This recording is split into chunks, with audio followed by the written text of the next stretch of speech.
అదే గురుజీ దేహమే దేవాలయం అంటాను కదా, మరి ఇది దేవాలయమే కదా, మళ్ళీ దేవాలయానికి ఎందుకు వెళ్ళాలి? మంచి ప్రశ్న అడిగారు. ఇది న్యాయంగా అయితే దేహో దేవాలయ ప్రోక్తో జీవో దేవ సనాతన అన్నారు. అంటే ప్రతి మనిషికి కూడా నేను ఇందాక చెప్పినట్టు ప్రకృతిలో ఉన్నదే మనలోనూ ఉంటుంది. భగవంతుడు ప్రకృతి అంతా వ్యాపించి ఉన్నాడు కదా, మనలోనూ భగవంతుడు ఒక చిన్న ఫామ్ లో ఉన్నాడు. దాన్ని ఆత్మ అంటారు. అది ఆత్మ. మరి లోపల భగవంతుడు ఉన్నాడు అనుకోండి, దానిపైన గుడి కడతారు కదా, ఆ కట్టిన గుడి దేహం. అది ఇందాక మీరు చెప్పింది. ఇది థియరీ.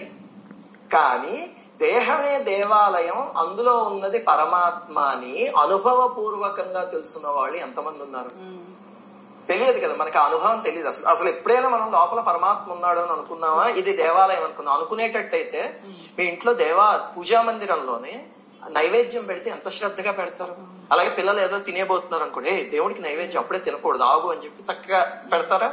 మరి మనం ఇందులో నానా అడ్డమైనవి వేసేస్తూ తిండి గాని తాగేవి గాని అన్ని వేస్తూ ఉంటామా?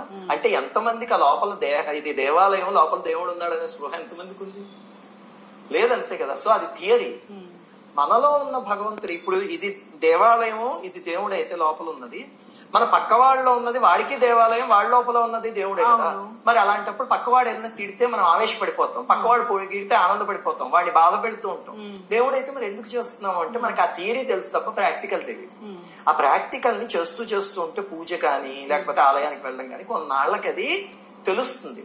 తెలిసి అప్పుడు మిగతా వాళ్ళందరినీ అలా పూర్తిగా తెలుసున్న వాళ్ళు రమణ మహర్షి లాంటి ముక్త పురుషులు. వాళ్ళకైతే తనలో ఉన్నది దేవుడే అని తెలుసు.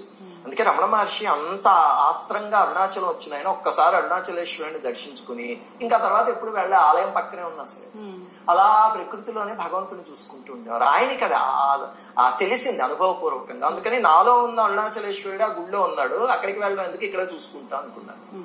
అది ఎలా తెలిసింది ఆయనకి అంటే, ఆయనకి సర్కోమ వ్యాధి వస్తే ఆపరేషన్ చేస్తా వాళ్ళంటే మొత్తం అక్కర్లేదు నాకు అని చెప్పి మొత్తం తీసుకోలే. దాన్ని అలా చూసుకుంటూ వాళ్ళు చేస్తూ ఉంటే సర్జరీ హాయిగా అలా చూస్తూ కూర్చున్నారు.